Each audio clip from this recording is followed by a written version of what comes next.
I messed up and forgot to upload this yesterday, so it's coming out a day late. It's not Friday, it might be Saturday, I don't know yet, but the video is still decent, so I'm uploading it anyway. Enjoy. Hello everyone, my name is Veritas and welcome back to Destiny. On today's Friday, that means Xur is somewhere in a social space, not Felwinter Peak though, because that's pay to win. Anyway, so Xur is in the tower this week. Surprisingly, he has escaped the Veshian outpost for a few weeks in a row now, and he is hanging out over in the Hangar. He's hanging out in the Hangar, isn't that just up? So, Xur is in the Hangar this week. We'll enjoy his inventory in a moment here. I actually didn't get ruined this week in seeing what it was. Holy shit, this is bad. Alright, let's see what we got. We have a Legacy Engram for body armor. No one calls it that, Bungie. Please fix it. Unplayable. Literally unplayable. So this Legacy Engram, 29 strange coins there. I would not recommend picking this up. It will give you a year 1 chest piece, exotic chest piece, max light 170. Don't pick this up. Don't be stupid.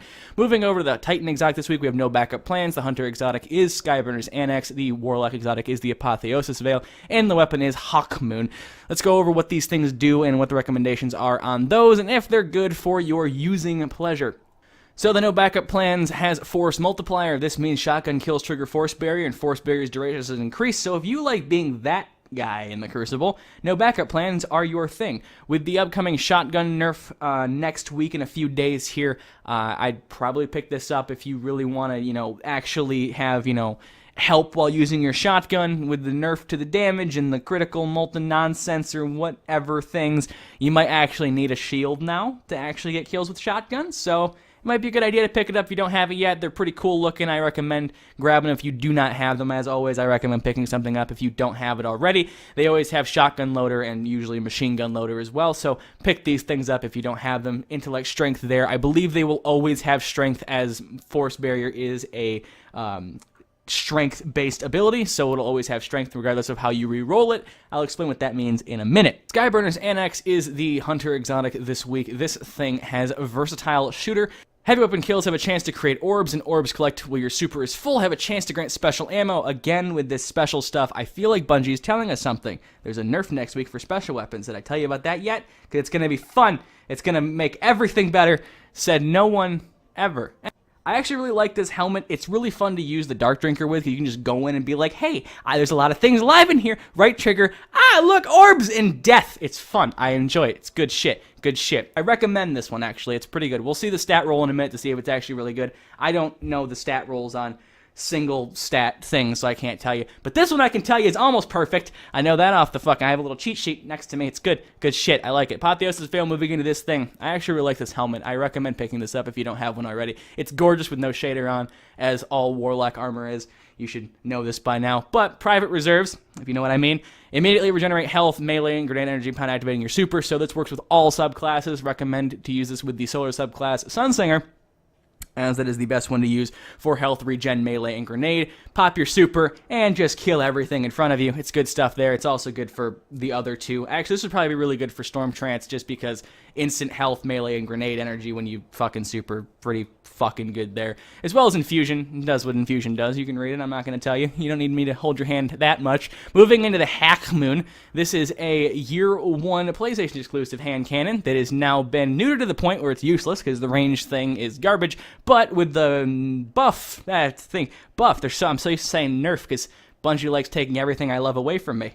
Well, I'm used to that by now. I shouldn't hurt as much, but it still does.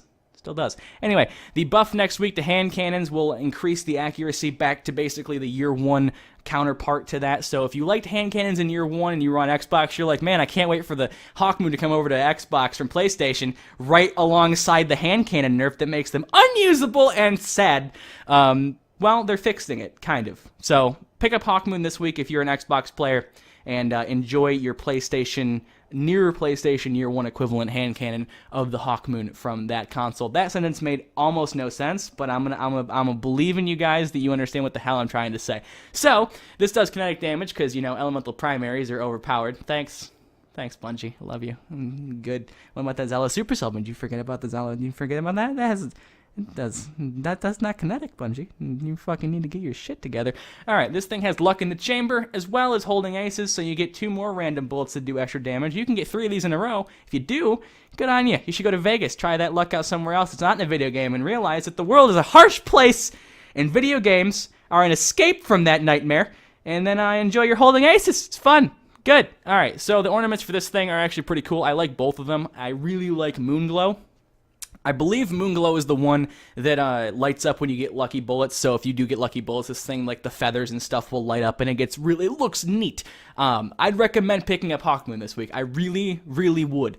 In the most obnoxious way I can say that, I recommend picking up Hawkmoon because it'll be fun as hell next week, especially with the buffs to hand cannons. It's really hard to say buffs to hand cannons while playing Destiny. Moving down to the Curios, we again have the quote-unquote Emerald Coil in the quoteless stealth drive because consistency is the #1 concern here at Bungie Incorporated LLC in stuff, things. Good, thanks for that. I really was fucking unplayable, literally. So Emerald Coil and the Stealth Drive are upgrades for your vehicle, so if you buy a rare quality Sparrow from the Vanguard or Crucible Quartermasters and you put one of these things into it, it turns into a legendary Sparrow with a green or reddish pink trail, respectively. Enjoy that if you so choose to do so.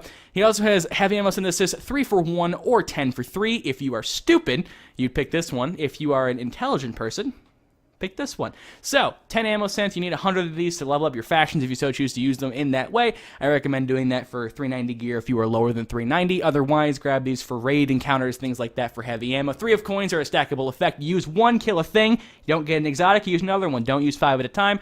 If you want to hear a full explanation, there's probably a guide online. I say it every single week, but I'm tired of explaining it for 20 minutes. Just use 1, kill an ultra, do a crucible game. If you don't get it, use another one. 10 minutes in between. Good to go. Golden. Perfectly. Why did he say golden? Moving over to glass needles, these things can be used to re-roll exotic armor. So say this helmet is near perfect, but you wanna get some of that Vegas luck and you want to go ahead and twist the fate on that. You can go ahead and do that. It will change up where the stats are, so it could actually give you a disciplined strength thing, even though it won't, because I believe it's technically an intellect-based helmet, but you know, things like that. It can also increase the amount of stat you get there, as well as some of the perks. Now, some armors do have set stats and set perks, like the no backup plans will always have strength because they are a melee-based exotic armor piece, so be careful with that when you're messing around with things. But you can use it to reroll shitty things if you get something that's shitty and you want it to be good. Mode of Light exchange is the worst exchange rate in the game. I never recommend it. Never do it. If you do it, you're stupid. And moving over to exotic shards, I'll show you how to duplicate these as I do every week because I actually like having a ton of these things. But that's pretty much it for me. Let's go over the stat rolls on these things. Go ahead and pull that menu up here and let's see what kind of magic we got. I was really, really good on the helmet. I'm good at this. I might not even fucking need the website. I'm always gonna need the websites. It's a nightmare trying to figure this stuff out. So the no backup plans are an 87% stat roll, not great there. I wouldn't recommend it. The Skyburner's Annex is even worse off at 78% of the maximum possible, which is 100 if you are mathematically inept.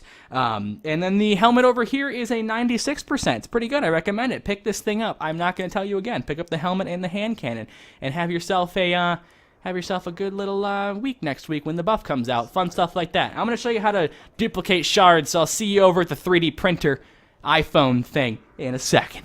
Alright, let's take a look at this giant iPhone on the wall here. Crossed swords, because it knows what I like.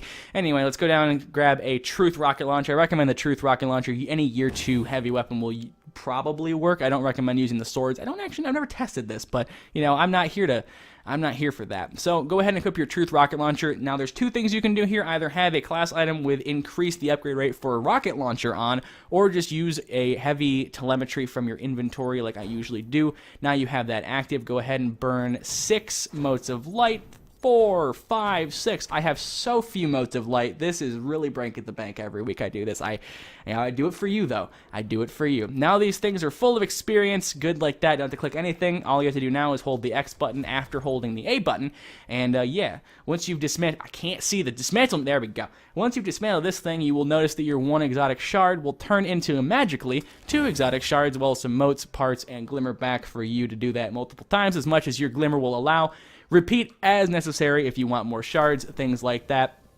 And enjoy this broken upgrade unlocked thing for the foreseeable future of about 14 seconds. Thank you guys so much for watching. Like I said, Xur, Hangar, enjoy, get Hawkmoon. I really, really recommend picking up Hawkmoon for the hand cannon buff next week. I'm gonna pull mine out of the vault finally and get some fun out of that thing. All hand cannons are gonna be good again next week. Enjoy that when it does finally roll around. And I hope you guys enjoyed this video. If you did, I very much appreciate it. other shit on the channel if you want to subscribe and see all that stuff. I'm not as annoying in those videos, I kind of promise. But anyway, thank you guys so much for watching, and as always, until next time.